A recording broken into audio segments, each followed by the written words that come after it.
Welcome to Mommy Issues, a podcast where an ex-reality TV star mom and her reality TV loving daughter bridge the gap between their generations through celeb news, all things Bravo, and their own personal mommy issues.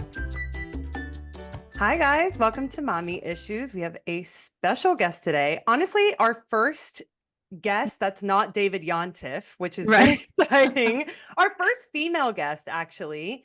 Guys, welcome. Well, we don't mess around. We don't mess around when we bring you a guest. Welcome, Melissa fucking Rivers, to our podcast. Fucking thank you. How the hell are you? I'm great, thank you. It's like any of us. We're all just doing our best every day and trying not to make a total mess of our lives. Amen.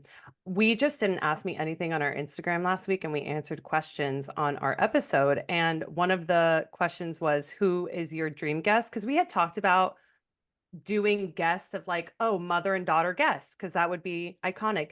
What better guest than Melissa Rivers, who has like the most iconic mom ever? And mother-daughter relationship that was played out on our TVs forever. Yeah, we were just talking about how I am the Melissa Rivers to my mom's Joan Rivers. So, that's very much a compliment. And that's very much a compliment to me. Yes, it is. So since it's mommy issues, we would love to talk about your mommy issues. If you there have are any. many. Oh my God. You guys know this, and you have a sister as well.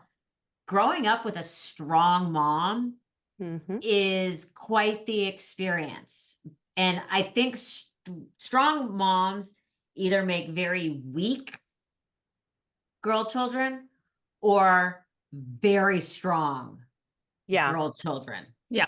And I grew up with a very strong mom, and I think that's a lot of where I get my resilience, because my example was so resilient and took life on and didn't cower. Yep. And I think that's a good thing. Absolutely. I think that's a really good thing. Does that also mean you probably are going to butt heads a whole lot? And as you grow up through different things, 100%. Oh, yeah. Because you have two people that can dig in and not move. Do you remember, or, when you first had your son or shortly after as he was growing up, ever think my mom was right? That's a great question. By the way, I'm actually thinking it more and more and more, because I look back and say, God damn it, she was right. But more about my life than his life. I really think about in his life when he's doing something that's upsetting me or ignoring me and doesn't get why that's so hurtful. And I think back, oh my God, I did the exact same things. And now I know how it feels. I really believe that that's the great gift to us as grandmothers, because for a long time, our kids, they think we're full of shit, and we think they're full of shit. And then at some point, when you have your own children, you think, wow, I kind of get it. I get what she was trying, for me, Biva's been always a, don't tell me what to do. You're not the boss of me kind of kid. And I could have spared her so much heartache, and there's just no way that she would ever take that advice. And I can see her daughter already having that kind of spirit, and so she's going to have to go through that. Why doesn't anybody learn? Wouldn't it be easier? Wouldn't we waste less time? Well, I think this is the way it's supposed to be. It's very healing to like become a mom and then see yourself as a mom and see what your mom did to sacrifice. Like it's a very healing thing. And I think it happens when it's supposed to happen, I have found it like a rolling thing. Like Cooper's always like, why do I have to check in? And I said to him, like, Cooper, I had to check in till the day your grandmother died. Like, it doesn't matter. And I used to be like, well, I don't want to wake you up. She's like, it's fine. And he's like, oh, wake me up. And I'm like, you'll get it one day. Yeah. Although my mother, one of the great things she said to me once, which was actually really frightening, was she said to me, you're a much better parent than I ever was. Oh, And on one wow. hand, that was a huge compliment. On the other hand, that was one of the most terrifying things she had ever said to me. Why is that? Because don't you have Yeah. a recollection of whether your childhood was, No, my what did that childhood, mean? meaning that, like, oh my God, you don't think you look back and say, wow, I could have done a better job. Yeah. Well, I Like, think back and think that. yeah. And You it's like, probably will too, both of you. yeah. Oh, Well, yeah. like I said, I'm like, thank you. I'm not sure what that Yeah. says about me. It doesn't say a lot of good about her that she thinks that. I think that what happens is that at the moment you think you're doing the best you can. And then in hindsight, you look back and say, why did I do that? Like I forced her to do debate with her sister when her sister was this nerdy kind of debater type person. And Yeah. Beva didn't like that. And I made her do ballet instead of more jazz or modern dance because I thought that was right. And at some point, this old woman, dance teacher told her that her body had betrayed her because she had Boobs and a boobs butt. now.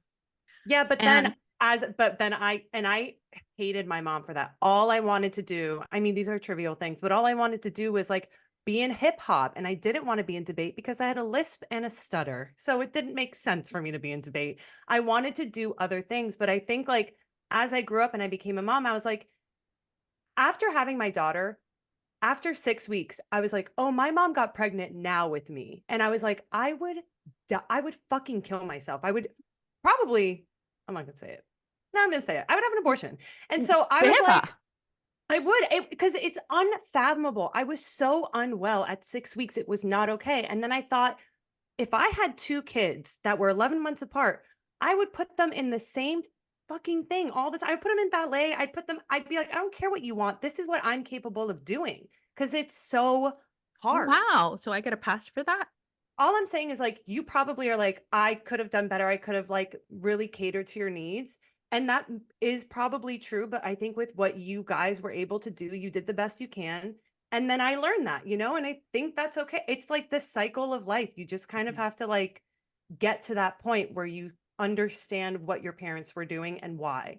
Now, we're just having these conversations about, you have to remember that we all, meaning me, did the best we could.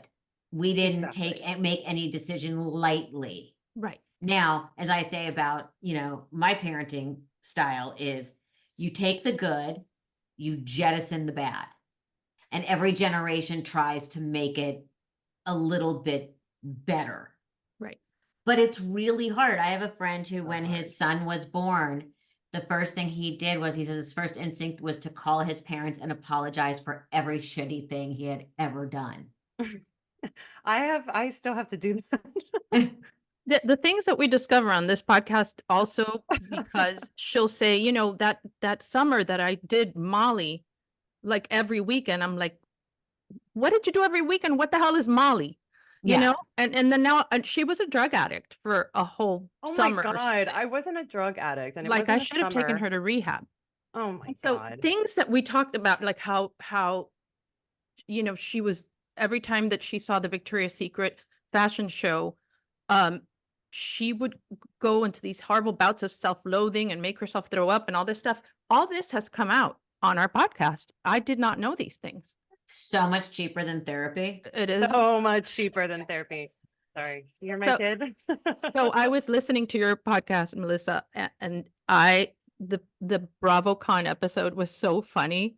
All the stuff you think your mom would look to, what you're doing now, the fun stuff in your own style, right? Just getting your felt carpet that when people would stand on and thinking this is a red carpet. Would she love that? Oh my God, she would totally love I think that. so too. She Yeah. would totally love that. My mother honestly had, for as sophisticated as a lot of her humor was, in real life, she had a very silly sense of humor. Right. It was Yeah. very silly, practical jokes, just very, we always used to call it sophomoric Yeah. sense of humor in real life. Yeah. And what I like about her so much, and which is really somebody that has a real sense of humor and can be that funny. You have to dish it out, but also be able to take it. And I thought that she loved that. She loved when people would, give her hers back to her, roast her, whatever. Yeah, I mean, if someone could go toe to toe with her, then it was fun because everybody knew it was fun. Right. And not serious. Yeah, right. Exactly. There's some wonderful clips out there like her and Betty White, her and Joan Collins, her, I mean, where everyone is funny. Yeah. And it becomes, like she used to say, a ping pong match. Yep. Yeah. That's how my mom is. What? My question to you though is not why, but I guess when you went into business with your mom, like working so closely with her, was that something that you were like actively were like, I think this is going to be great for our relationship? And then did it actually make your relationship stronger? I was not actively pursuing it. When we got the offer from E, I guess we had been not getting along at that particular moment. And she said to them, when he said, would she be interested? She goes, I don't know. You have to ask her, because if I ask her, she'll just say no. So obviously Sounds we were about right. having a great moment. So it was not something we were actively pursuing. Did we realize very quickly that we were on to something and that our relationship and our humor and our style worked creatively and in this very sort of hyper realistic sense? Absolutely. Yeah. We're both performers. We realized that we had something. Yeah. And then it grew that and feels developed. great. That's so much, that kind of probably builds even a stronger bond, because now you're, and she respects you in a different way, and you see each other through different lenses too as professionals. Totally. But believe me, we have a very different professional style. And there were days I literally wanted to kill her. And there were days she literally wanted to kill me. Yeah. But we always knew we were fighting the same enemy professionally. Mm-hmm. Exactly. You're As on long the as same you're side. Yeah, as long as you're teammates about it, even because obviously it's going to differ from like different generation to different generation. We both know that. Mhm. As long as you're fighting as a team, you're good. That's like the biggest thing. Yes. But yeah. And we definitely had a divide and conquer kind of thing in meetings and pitches where she would, quote unquote, blow up Mm. and leave or whatever, and I would stay and just be like, okay guys, how are we going to work this out? You'd pick up the pieces, the fallout. But also knowing exactly what was happening. My mom had been given a beautiful watch by one of the companies that we worked for. It was by E. It was for her 80th birthday. And she was in the meeting and she takes off the watch. She goes, I don't need this. And everyone's kind of like, and I'm like, well, okay, we're gonna work this out. And my one hand just came over quietly and pulled the watch. You're like, I I knew knew first, this. yeah. And the first thing she said was, you got the watch, right? I'm like, of course I did. Of course I did. Right. It was the theatrics of it Yeah. all. I don't Yeah, need exactly. Exactly. That Made that a statement. evidence that you get her, that you Yeah. got her. Yeah. Well, and she knew I was going to get the watch back. Right. Of course. Of She course. said out the corner of her eye, she just saw my hand come up and just slide it back. That's hilarious. Yeah. Let's talk So about good. your son, because your son is Gen Z, right? Yes, he is. Gen Z, you're Gen X. How is Yes. that dynamic? Do you feel yourself kind of like feeling a little vintage at times? Yes, but I feel more vintage, especially with like music, and which I always use them as my own personal focus group, how we consume content. Mm-hmm. Mm. And I find that very interesting. I feel like I have my own little focus group. He'll watch YouTube over Yeah. anything. And, he's always like, oh, check out this show on YouTube.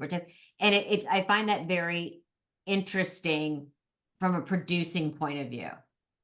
Yeah. And how he does that. It's so interesting because I mean that it's like a meme that's everywhere. It's like, oh, I'm not interested in like committing to a 2 hour movie. I'm gonna Mhm. watch like 18 hours of this TV show. It's like, Right. what are we doing, guys? But yeah, Yeah. YouTube, especially for the younger generation, I mean, you can be on there for a whole day. I now, because Oh, I used to be a reality TV producer and I just transitioned into YouTube producing. Like I produce YouTube videos for this channel. And it's the amount of views that we're getting on one video is more than I would get on a season of an entire show. It's okay. outrageous. What show did you work on? I've worked on so many. I did the Big Brunch for HBO Max. I did the Great American Baking Show, which is a Great British Baking Show, but Oh the my God, American I'm version. obsessed with the Great British Baking Show. You did It's And the that. We went to Windsor. It was so fun. yeah, it's very I fun. am obsessed So with fun. it. Yeah. Yeah. That's like probably the nicest show I've ever done. And then I've done other stuff like Lego Masters, World of Dance, like that kind of stuff. I was doing it for a long time and I had to, after I had my daughter, I was like, I can't be freelance anymore. I'm not going to like wake up at 5 a.m. and get home at 10 p.m. It's not going to happen anymore. So we And you've done a lot changed. of Food Network stuff too. A lot of competition shows. Yeah. Don't even get me Yeah. started on the Food Network shows. Yeah. But by the Anyways, way, doesn't it, which it does for me, ruin being able to watch a lot of things? yeah. Because Well, you know how the sausage gets made. Yes. for sure. The only thing is like I do a lot of competition reality TV, which I do not watch because I'm not interested in it. The docu-soap, like the Real Housewives, the Vanderpump Rules, the Selling Sunsets, I'm all in because I'm like, even though of course I know there are moments that are produced, I'm like, I could still get into it, you know? It- It's the competition stuff that I'm It's like, amazing. I also yeah, go ahead. I also think it's amazing because I've worked on a few of those shows as well. People really have no idea this very stringent standard and practices and rules that have to be yeah. completely observed to the point Oh of yeah. crazy. It's the gameplay stuff is real. It is real. That in itself is real because there's people sitting there watching and making sure that you're not making a call for story. It's like, no, we're Right. making the call because they lost Right. and they were No, our and they take best away all your, story, but I sure. did Food Network Star, and they take your cell phone, they put you in a room, they take your TV. You have no way of looking at No, it's anything. And then, psychotic.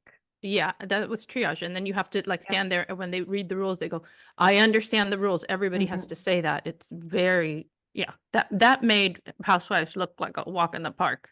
Oh yeah. Yeah. Yeah, Oh yeah. Melissa, that's do you watch any like Housewives or any sort of reality TV? she likes Beverly I Hills, right? well, here's the thing is I started Housewives back when it was the original Like in OC like type the of? old school Yeah. OC. And then, I watched a little of this, a little, I'm not, okay. The show that I'm very heavily invested in is Below Deck. Really. Wow. Okay. People I, love that show. Yeah. I can't get enough of it. I've watched every season of every franchise. I'm completely Wow. caught up and it bums me out because I have to wait a week for new stuff. That's so interesting. That you see, that's a blind spot for us because, and I correct me if I'm wrong, mommy, but for me, I want to see affluent people. I don't want to see people living in tight bunks. I'm like, that's Yeah, depressing but to you still me. see affluent people Oh my on God. all the guests. You see affluent people acting horribly half the Horribly, time. yeah, and I really think, drunk because they're not ever going to be driving anything. And don't you remember? They invited us once to do this, you, me, and your sister. And I then know. And like, what part of us is affluent? This is what I'm saying. It's all fake. right, that part was fake. I mean, obviously, but and there was like you have to give like $25,000 per person, tip to everybody, and it's like, and then you're going to film me on top of that? No, I'd rather take that money Absolutely and not. have a fabulous vacation. Well, I'm also not they getting on a talk boat. they talked to us and I had to be really honest and say, we are so boring. Yeah, we would be totally boring. They go, well, what do you mean? I'm like, well, first of all, I'd sleep the whole time.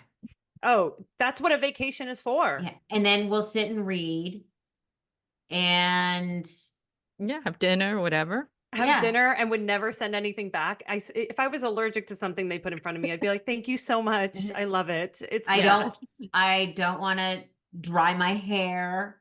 Mm-mm. They all get so dressed up for dinner and I always laugh because I look at the preference sheets and they want this party and they want that party. I'm like, No. No, can we eat at like 7 and maybe latest 7:30, maybe 6:30 some nights? Because I'd like to be in bed at 9:30.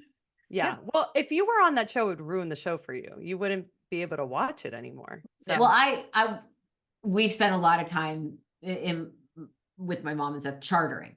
So I know really how it works. And is yeah. it very No. similar? What? Is it similar like the people that work on the boats? Yes, but remember the front of house is always very perfect. Mm-hmm. But my problem is I want to go around and watch them shooting. Right. Yeah. Right. Because, when you put on your producer hat, I kind of want to Mhm. see, and I found out where they actually set up Video Village. Like I want to go sit in Video Village Right. and watch them, Yeah. and I don't think they would approve of that. They'd be like, I "Ma'am, think they you're should- talent." I think they should hire me to host a behind the scenes. Yeah. See, that sure. that's something I feel like they would be lucky to have you producing a behind the Oh, scenes. I Are would you totally kidding? do a behind the scenes of the whole thing. But they don't want to do that, obviously. Yeah. I mean, Because what? It takes away the mystery of the whole exactly. It would thing. take Yeah. right. Exactly. That's what's And happening. remember, you shoot for so much, from Housewives, it's boring. Mm-hmm. Which is why they especially on some of these shows that they formulate storylines. And who was I just listening to or talking to? And they said half the time you want to go home, you're tired, they just want something inflammatory. I'll just say it. Yeah, you look at each other and go, okay, let's just do this so we can all go Yeah. home. Yeah. It's like, tell me what you want me to do. You want me to flip the table? Should I pull a weave? What do you want me to do? Just just let me go home. That is very true. You were saying how you used to watch Housewives at the beginning, and then if you've caught a few shows now, because I was on in 2011 to 13, that Housewives is completely different from Mhm. today and what I experienced today. Do you see that as a viewer, and do you like it more or less? I think from the very, very beginning, it was very rough. Mhm. They were still finding their footing. And then once they found their footing and their production values, it was great. But as you know, everything comes down to the cast. Yeah. Yeah. It can be the best show, the worst show. It comes down to the cast. God, And so yeah. when you have great casts and there's that chemistry, it's fantastic. I think that's why they've been able to keep Beverly Hills intact for so long. Yeah. Beverly Because Hills. because you also have these women who are mostly entertainment business based, and if they aren't, their friends are, and they know what not Yeah. to walk away. You don't Mhm. walk away by choice. Right. Mhm. Because as my mother would say, especially like things like Fashion Police and that's not where you're making your big money. That's your storefront. Oh yeah. Exactly. 100%. That gets people in the store and then they shop. Mm-hmm. And it's difficult. And I know it's difficult for the producers because you're constantly having to keep it fresh and new, which from being a producer. It's very hard to Mhm. keep it fresh and new, yet keep it compelling. And it comes down to the cast dynamics, just like everything else. Is there chemistry? I was just watching a movie, a big movie, the other night, Napoleon, Mm-hmm. and there could not Oh. have been less It chemistry was so bad. between the two Really? main characters. It was such a it was- disappointment. Oh yeah, but literally there was zero chemistry. You're like, I'm watching two people that you would not be surprised if you found out later hated each other. Oh Yeah. wow. It Yeah. is Chemistry all is that. everything. Yeah, Yeah. it's true. And it's personality driven. All the shows, it doesn't even matter what they're doing, where the trip is, or anything else. The dynamic makes sense. With Beverly Hills, it's a very good example. The other Did you shows guys are not. watch The Golden Bachelor? Yes. My mom loved it. I've Loved never it. watched The Bachelor. I loved Golden Bachelor. I loved it. I didn't wish watch he- it. I needed him to stop crying though. Yeah, he did cry a lot. I was watching that and I thought, if I were in that situation, like, would I want to do, this show or whatever? But I'm like, that guy, I would chew him up and spit him out in 15 seconds. Like, Yeah. I would be the alpha male in that relationship. Yeah. because he's very, I don't know, milk toast. I don't know. And I then mean, Toast. yeah, he was lovely, but enough with the crying. Yeah. I couldn't after Yeah. all. I'm like, oh God, he's crying again. and he was tell everybody he loved them. He loved everybody. Well, Yeah. you don't watch The Bachelor. Every Bachelor, every Bachelorette, that's the show, babe. That's what they do. It's the worst show ever. And I was like, how did you feel about some of these women, Melissa? Like when you were watching them, were you more power to you for wearing that, or did you cringe sometimes? No, I thought, and one of our dear, dear, dear friends has worked on The Bachelor since season 1, episode 1. And he's a big time stylist. And he said every rule that he believed about dressing an older woman got thrown out the window. In that show. And he thinks they were right. Right? Oh, Okay. really? He's like, you know what? These women look great.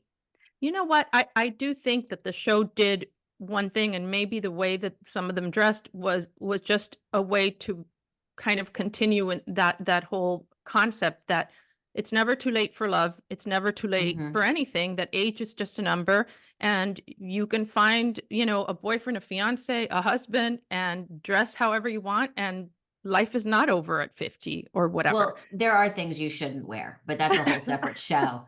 But it I was agree, interesting- but it I'm was- saying if that's the feeling, if that's Yeah, the whole thing, But then it was really interesting hearing from him from a big Hollywood stylist point of view who has, I mean, he used to style my mom.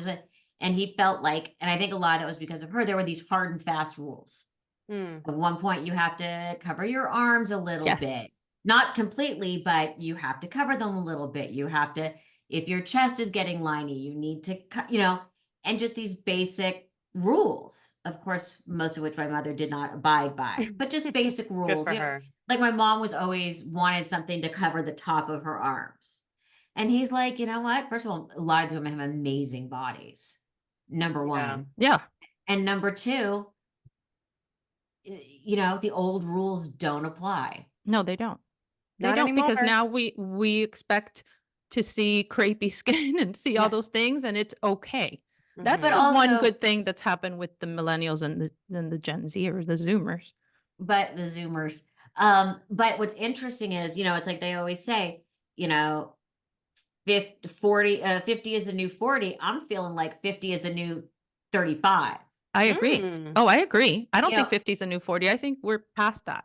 Yeah. And one of the things that I love is all these big, what we used to call our fashion girls, these actresses, are all now over 50, the ones we still look to for the best fashion. Mhm. Nicole Kidman, Kate Blanchett, Halle Berry, Julia Yeah, Roberts, J-Lo.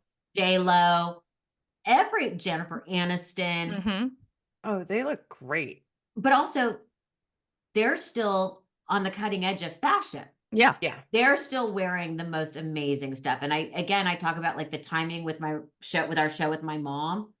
We also launched at a time when all these actresses who truly enjoyed fashion and didn't find it a chore were also starting to make their mark. Right. Yeah. So there was very much, but you see them now and they're, well into their 50s. And yeah, you're and it's still not like, that it's and not they look good for their age. They look good. They just look good. Right. right. And I Period. think that's amazing.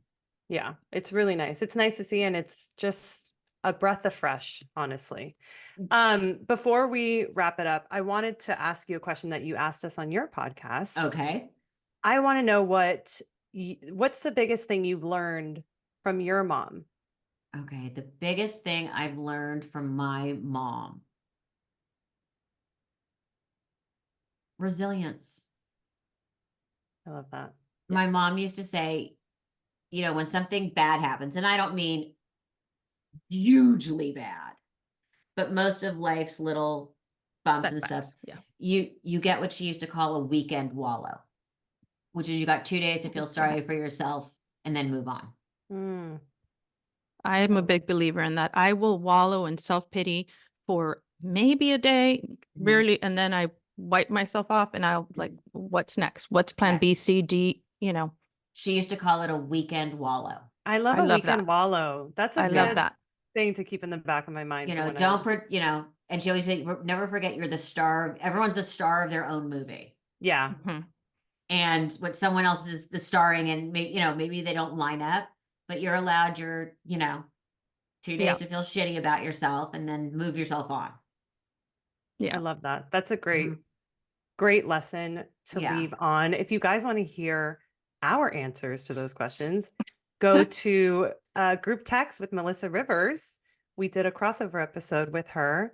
And thank you so much, Melissa. This was so fun. Thank you Melissa, so much for joining us. It was so So great. fun. Well, Thanks. we'll see you all next time, and thank you for Wow. joining You Mommy Issues. honestly, you never do an outro, and I really Okay, love then that do you took it. Then you initiative. do No, it. I love that you took initiative. It was really Okay, good. well, I didn't know if you were going to do it. Do it. Shut up. Thank you for listening to Mommy Issues. Follow us at Mommy Issues the Pod on Instagram at @Beba_Rod, at Anna Cooks, QOKS. Melissa, where can they follow you? Everything at Melissa Rivers Official, group text, you know, all the places you would find all your normal chaos. Amazing. I love All right, it. guys. We'll see you All next right. week. See you Bye. soon. Bye.